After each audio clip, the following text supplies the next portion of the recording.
बंधु माने 31 मई 2026 रविवार दिन पड़ुछि मौल पूर्णिमा एवं एही दिन ठारू आपणकर जीवन रे किछि बड़ परिवर्तन हेबा पई जाउछि। कारण मौल पूर्णिमा परे परे पांचटी प्रमुख ग्रह निजर राशि परिवर्तन करिबा पई जाउछंती, जहा फल रे आपणक जीवन रे इहार गभीर प्रभाव पड़िबा पई जाउछि। एही मौल पूर्णिमा परे परे आपणकर पांचटी बड़ स्वप्न सत हेबा पई जाउछि। बंधु माने आपण मौल पूर्णिमा परर सम अर्थात जून मासटी को कम मने करंतु नाही।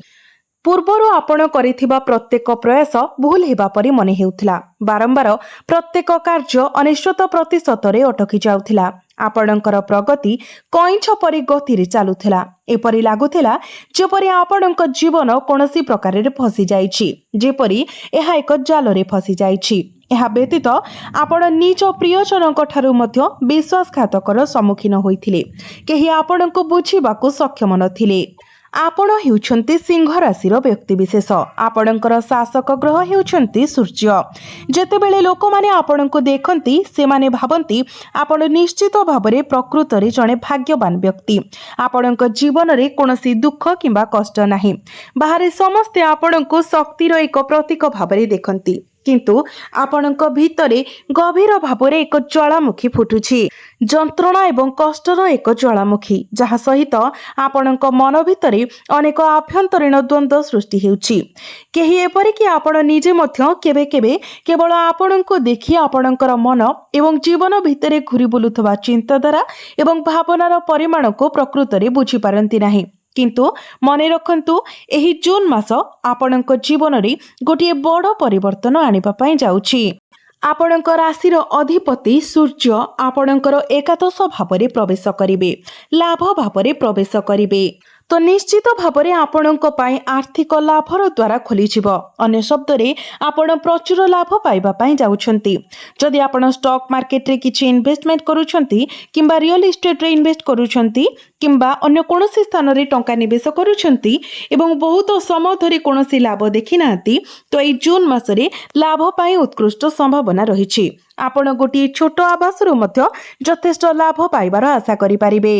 एबे आगको आपणको पई आउ केउ सब शुभ खबर अपेक्षा करी रहिछि से विषय जानिबा पई आपण माने सर्वप्रथमे वीडियो को लाइक करी चैनल टी को सब्सक्राइब करी दियंतु एवं कमेंट बॉक्स रे भक्ति एवं श्रद्धार सहित जय श्री विष्णु जय मां लक्ष्मी अवश्य लिखंतु। तो बंधु माने मासर प्रथम 15 दिन सूर्य आपणकर दशम भावरे रहिबे। जेतु दशम भावटी आपणकर क्यारियर भाव, तेणु प्रथम 15 दिन आपणकर क्यारियर पाई अत्यंत अनुकूल, जेतेबेले कि परवर्ती 15 दिन आपणकर आर्थिक लाभ पाई अनुकूल समय रहुछि। तो आमे जदि देखिबा तो मोटामोटी मास सारा ही आपणक पाई सूर्य उत्कृष्ट फलाफल प्रदान करिवे। तेबे बंधु माने जेतेबेले सूर्य आपणकर एकादश भावरे गोचर करिवे तो आपणक मध्यरे कॉन्फिडेंस लेवल बहुत बड़ होइछिबो। आपण भाबिबे जे आपण जोठारे भी इन्वेस्ट करिवे, जहा भी परिश्रम करिवे, सेथिरे आपण प्रचुर मात्रा रे लाभ पाइबे। आपण कोटिपति होइछिबे, जहा कि आपणको अन्य मानक ठारू विच्छिन्नतार भावना अनुभव करि पारे। कारण केतु वर्तमान लग्न रे गोचर करूछंती, तेणु आपण एई सब मनोभाव ठारू दूरता बजाय रखंतु। आपणकर संपर्क एवं सामाजिक संपर्क रे अहंकारर मनोभाव आनंतु नाही। निज भितरे संयमता अवलंबन करंतु। कोनोसी जिनिस उपरे आखि बुझी अंध भली विश्वास करंतु नाही एवं आवेगपूर्ण निवेश ठारू बंचंतु। जे कोनोसी कार्य करिबा पूर्वरु भल भाबरे भाबी चिंती प्रत्येक निष्पत्ति नियंतु। तरबरिया भाबरे कोनोसी कार्य करंतु नाही किंबा कोनोसी निष्पत्ति नियंतु नाही। आपणकर क्यारियर व्यवसाय किंबा चाकरी रे आपणको उत्कृष्ट सुजोग प्राप्ति हेबो। जदि आपण पदोन्नति चाहुथिले तो चाकरी क्षेत्र रे पदोन्नति मध्य हेबो। समाज रे आपणकर मान सम्मान पद प्रतिष्ठा बढ़िबो। आपणक पई आयर नूतन उत्स मध्य खोली जिवो, जहा निश्चित भाबरे आपणक पई एक शुभ खबर। आउ गोटे भल खबर हेउची गुरु निजर उच्च राशि रे प्रवेश करिवे, अर्थात कर्कट राशि रे आपणकर द्वादश भाव को प्रवेश करिवे। द्वादश भावटी आमर वैदेशिक भाव एवं रोग हॉस्पिटल भाव होइथाय। तेणु वर्तमान विदेश रे रहुतुबा लोकंक पई जदि आपण विदेश रे रही किछि काम करूछंती व्यवसाय करूछंती किंबा पाठ पढुछंती तो ए प्रत्येक क्षेत्र रे गुरु आपणको उल्लेखनीय अभिवृद्धि एवं प्रगति प्रदान करिबा पई जाउछंती। जदि आपणकर कोनोसी काम किंबा वीसा किंबा पासपोर्ट संबंधी मामला अटकी रहितिला तेबे सेगुडिक जून मासरे सफलतार सह समाधान हेबार संभावना रहिछि। तेणु एही क्षेत्र गुड़िक उपरे मध्य आपणकर ध्यान केंद्रित करंतु। एहा व्यतीत आपण जो मानसिक शांति खोजुछंती ताहा मध्य आपणको प्राप्ति हेबो। आपणक जीवन रे जे सब समस्या लागि रहितिला से सब दूर होइछिबो। तेबे मने रखंतु आपण समस्तक उपरे आखि बुझी विश्वास करंतु नाही। आपणको संयमता अवलंबन करबाको पड़िबो कारण यह काहा उपरे अंधविश्वास करिवार समय नुहे। वर्तमान गुरु आपणकर तांकर पंचम दृष्टि आपणकर चतुर्थ घर उपरे पकाउछंती। चतुर्थ भावटी समस्त प्रकारर सुख सुविधार भाव होइथाय, मांकर भाव होइथाय। जदि आपणक मांक सह आपणकर संपर्क रे किछि तिक्तता थिला तेबे एहा एबे बहुत भलो होइजिबो। आपणक मांक स्वास्थ्य रे जदि किछि समस्या थिला तो मांकर स्वास्थ्य जनित समस्या मध्य दूर होइजिबो। आपणक मांक सहित किछि क्वालिटी टाइम मध्य स्पेंड करिवे। आपणक मातृ सुख प्राप्ति हेबो। गुरुंकर सप्तम दृष्टि आपणकर षष्ठ भाव उपरे पड़िबो जहा फଳରେ जदि आपणकर किछि आईनगत किंबा कोर्ट संबंधी मामला लागि रहिछि किंबा जे कोनोसी सरकारी संबंधी कार्य जहा दीर्घ समय धरि अटकी रहितिला किंबा लंबा थिला ताहा एबे समाधान होइछिबो। यह प्रकृत रे एक अत्यंत सकारात्मक विकास। किंतु गुरु आपणकर षष्ठ भावरे दृष्टि पकाइबा सहित शेषरे आपणको आपणकर प्रतिपक्ष मानक ठारू आश्वस्ति मध्य मिलिबो।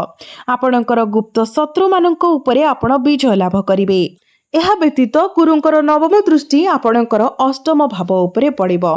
जेहेतु शनि मध्य पूर्वरु अष्टम भावरे गोचर करूछंती तो आपण आसन्न संकटरू रक्षा पाइबे एवं जेकोसी नकारात्मक शक्ति विरुद्ध रे सुरक्षित रहिबे।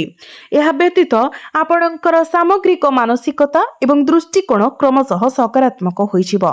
एहा प्रकृत रे आपणक समस्तक पई एक अत्यंत अनुकूल विकास। तथापि किछि परिमाण रे सतर्कता अवलंबन करिबा संपूर्ण भाबरे जरूरी। निकट अतीत रे बंधु माने एपरि कि आपणक निज प्रियजन माने मध्य आपणको निराश करिसेंती। आपणक अन्य मानक उपरे जो आशा रखिथिले ताहा भांगी जाइछि। आपण किछि बड़ हासिल करिबार द्वारे थिले किंतु आपणको फसाई दिया गला। आपणक लक्ष्य दूरे जाई आपण आपणकर पारिवारिक विषय उपरे अधिक ध्यान देले। यह घरोई विवाद हेउ, पारिवारिक द्वंद्व हेउ किंबा आपणक साथीक जीवन रे उपजिथिबा समस्या हेउ, एपरि घटना आपणको आपणक निज स्वप्न को पासरी रखिबाको किंबा बलिदान देबाको बाध्य करिथिला। आपण वर्तमान यह अनुभव करूछंती। जदि यह आपणक जीवन रे हेउची तेबे कमेंट बॉक्स रे निश्चय लिखंतु। तेबे बंधु माने यह तो थिला आपणक जीवन रे घटिबाको थिबा शुभ खबर। एबे आसंतु जानिबा पांचटी सतर्कता विषय जेगुडी को आपणको पालन करिबार अछि। जदि आपण ए पांचटी भूल करि देउछंती तो सब खुशी आपणक हातरू खसी जाय पारे। तो बंधु माने जेहेतु सूर्य हेउछंती आपणक राशिर अधिपति तो आपण केतेक समय बहुत आग्रही एवं एग्रेसिव होइछंती। जेतेबेले आपण आपणकर जीवन रे हठात चैलेंज रो सम्मुखीन होंती, आपण हठात प्रतिक्रिया प्रकाश करंती एवं तुरंत पदक्षेप नियंती। उदाहरण स्वरूप आपणक जीवन सुरुखुरुरे चली पारे एवं एबे सबकिछि संपूर्ण भलो चलीछि। तथापि आगामी दिन रे आपण एपरि निष्पत्ति नै पारंती अप्रत्याशित भावरे जहा आपण आशा करि नथिले। आपण एक महंगा जिनिस किनि पारंती, कहा सहित संपर्क छिन्न करि पारंती, एक नूतन संपर्क गढ़ी पारंती किंबा कोनोसी यात्रा आरंभ करि पारंती, हुएत विदेश यात्रा मध्य करि पारंती। आपण एही प्रकारर किछि काम करि पारंती जहा फल रे आपण निजे जानि पारंती नाही जे आज आपणकर मनर अवस्था कालीर अनुभव ठारू किपरि भिन्न होई पारे। तेणु एहाको मने रखंतु, शीघ्र निष्पत्ति नेबारु निवृत्त रुहंतु। एही समय मध्यरे आपणको आपणकर वैवाहिक जीवन रे टिके धैर्य अवलंबन करिबाको पड़िबो। वर्तमान राहु आपणकर सप्तम भावरे गोचर करूछंती एवं सप्तम भावर अधिपति शनि अष्टम भावरे गोचर करूछंती। तो उभय पक्षरु जदि देखिबा तो वैवाहिक जीवन सेतेटा भलो रहु नाही, कारण शनिकर स्थिति भलो रहु नाही एवं सप्तम भावरे पापी ग्रह राहु गोचर करूछंती, जहा फल रे ଆପଣଙ୍କ ମଧ୍ୟରେ ଭ୍ରମ କିମ୍ବା ଦ୍ୱନ୍ଦ୍ୱର ଭାବନା ସୃଷ୍ଟି ହୋଇପାରେ।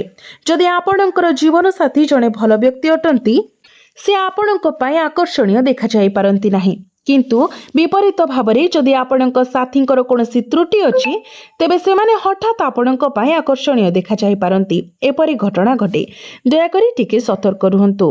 ଯଦି ଆପଣ ଅବିବାହିତ ଅଛନ୍ତି ଏବଂ ବିବାହ କରିବା ପାଇଁ ଯୋଜନା କରୁଛନ୍ତି, ତେବେ ଆପଣଙ୍କର ବିବାହ ଯୋଜନାକୁ ଚୂଡ଼ାନ୍ତ କରିବା ପୂର୍ବରୁ କିଛି ସମୟ ନିଅନ୍ତୁ।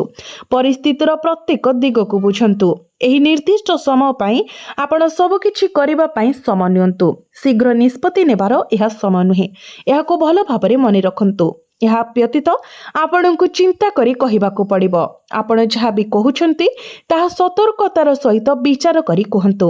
ଆପଣଙ୍କ ପାଟିରୁ ଏପରି କିଛି ଶବ୍ଦ ବାହାରି ଯାଇପାରେ ଯେମିତିକି ଆପଣ କାହାକୁ ପ୍ରତିଶ୍ରୁତି ଦେଇପାରନ୍ତି କିନ୍ତୁ ଭୁଲି ଯାଇପାରନ୍ତି। ତେଣୁ ମନେ ରଖନ୍ତୁ, ଚିନ୍ତା ନକରି କିମ୍ବା ଆବେଗପୂର୍ଣ୍ଣ ଭାବରେ କୌଣସି କଥା କାହାକୁ କୁହନ୍ତୁ ନାହିଁ। କଥା କହିବା ସମୟରେ ସତର୍କତା ଅବଲମ୍ବନ କରନ୍ତୁ ଏବଂ ଯେତେ ସମ୍ଭବ ଯୁକ୍ତିତର୍କ ଏବଂ ବାଦବିବାଦ ଠାରୁ ଦୂରେଇ ରୁହନ୍ତୁ। କାରଣ ଏକାଦଶ ଭାବରେ ସୂର୍ଯ୍ୟଙ୍କର ଗୋଚର ମଙ୍ଗଳଙ୍କ ସହିତ ଅବସ୍ଥାନ ସୂଚାଇ ଦିଏ ଯେ ଆପଣ ଅତି ସହଜରେ ଯୁକ୍ତିତର୍କ କିମ୍ବା ଝଗଡ଼ାରେ ଫସି ପାରନ୍ତି। ମଙ୍ଗଳ ଆପଣଙ୍କର ଭାଗ୍ୟ ଭାବରେ ଗୋଚର କରୁଛନ୍ତି, କିନ୍ତୁ ଜୁନ୍ 21 ତାରିଖକୁ ମଙ୍ଗଳ ବୃଷ ରାଶିରେ ପ୍ରବେଶ କରିବେ ଆପଣଙ୍କର ଦଶମ ଭାବରେ, ଯାହାଫଳରେ ବର୍ତ୍ତମାନ ଆପଣଙ୍କର ଭାଗ୍ୟ ବହୁତ ସୁଦୃଢ଼ ଏବଂ ଆପଣଙ୍କ ଜୀବନର ବିଭିନ୍ନ ଦିଗରେ ଆପଣ ଯେଉଁ ବିଳମ୍ବ ଅନୁଭବ କରୁଛନ୍ତି, ଆପଣଙ୍କର କ୍ୟାରିୟର କିମ୍ବା ଅନ୍ୟ କୌଣସି କ୍ଷେତ୍ରରେ ତାହା ଏବେ ହ୍ରାସ ପାଇବା ପାଇଁ ଯାଉଛି। ଏହା ସହିତ ମନେ ରଖନ୍ତୁ ଯେ ମଙ୍ଗଳ ଦଶମ ଭାବରେ ପ୍ରବେଶ କରିବା ପରେ ଆପଣଙ୍କର ଉତ୍କୃଷ୍ଟ କ୍ୟାରିୟର ସୁଯୋଗ ସୃଷ୍ଟି ହେବ। ତଥାପି ଆପଣଙ୍କୁ ସତର୍କ ରହିବାକୁ ପଡ଼ିବ। ଅନ୍ୟମାନଙ୍କ ସହିତ ବିବାଦରେ ପଡ଼ିବା ଠାରୁ ଏଡ଼ାନ୍ତୁ। ବିପଦପୂର୍ଣ୍ଣ ଉଦ୍ୟମ କିମ୍ବା ଆନୁମାନିକ ନିବେଶ କରିବାରୁ ଦୂରେଇ ରୁହନ୍ତୁ। ଅପବ୍ୟୟ ଖର୍ଚ୍ଚରୁ ଦୂରେଇ ରୁହନ୍ତୁ। ଯଦି ଆପଣ ଏହି କ୍ଷେତ୍ରଗୁଡ଼ିକରେ ଟିକେ ଆତ୍ମନିୟନ୍ତ୍ରଣ ବ୍ୟବହାର କରିବେ, ତେବେ ଜୁନ୍ ମାସ ଆପଣଙ୍କ ପାଇଁ ଅସାଧାରଣ ଭାବରେ ଅନୁକୂଳ ହେବା ପାଇଁ ଯାଉଛି। ଆଉ ଗୋଟିଏ କଥା, ଯେହେତୁ ଆପଣ ସିଂହ ରାଶିର ବ୍ୟକ୍ତିବିଶେଷ ଅଟନ୍ତି, ତେଣୁ ଆପଣ ବହୁତ ସହଜରେ ବହୁତ ଆଗ୍ରେସିଭ୍ ହୋଇଯାଆନ୍ତି। ସାମାନ୍ୟ କଥାରେ ଆପଣଙ୍କର ଶୀଘ୍ର କ୍ରୋଧ ହରାଇବାର ପ୍ରବୃତ୍ତି ମଧ୍ୟ ଅଛି। ତେଣୁ ଆପଣଙ୍କୁ ଆତ୍ମନିୟନ୍ତ୍ରଣ କରିବା ପାଇଁ ପଡ଼ିବ। ଯଦି ଆପଣ ସଫଳତାର ସହିତ ଆପଣଙ୍କର କ୍ରୋଧକୁ ନିୟନ୍ତ୍ରଣ କରିପାରିବେ, ତେବେ କିଛି ବି ଆପଣଙ୍କୁ ବିଜୟ ହାସଲ କରିବାରୁ ରୋକିପାରିବ ନାହିଁ। ତ ବନ୍ଧୁମାନେ, ଆପଣମାନେ ନିଶ୍ଚିତ ଭାବରେ ବୁଝିପାରିଥିବେ ଯେ ଜୁନ୍ ମାସଟି ଆପଣଙ୍କ ପାଇଁ ସଫଳତାର ମାସ ହେବା ପାଇଁ ଯାଉଛି। ଆପଣଙ୍କୁ କେବଳ କିଛିଟା ସତର୍କତା ଅବଲମ୍ବନ କରିବାର ଅଛି। ଯଦି ଆପଣ ଏହି କଥାଗୁଡ଼ିକୁ ମାନୁଛନ୍ତି, ନିଜ ଜୀବନରେ ପାଳନ କରୁଛନ୍ତି, ତ ସଫଳତା ନିଶ୍ଚିତ ଭାବରେ ଆପଣଙ୍କର ହିଁ ଅଟେ ଏବଂ କୌଣସି ଶକ୍ତି ଆପଣଙ୍କୁ ସଫଳତା ପାଇବା ଠାରୁ ଅଟକାଇ ପାରିବ ନାହିଁ। ତ ବନ୍ଧୁମାନେ, ଆପଣଙ୍କର ଜୀବନ ମଙ୍ଗଳମୟ ହେଉ, ଏହା ହିଁ ଈଶ୍ୱରଙ୍କ ନିକଟରେ ମୋର ପ୍ରାର୍ଥନା। ଧନ୍ୟବାଦ।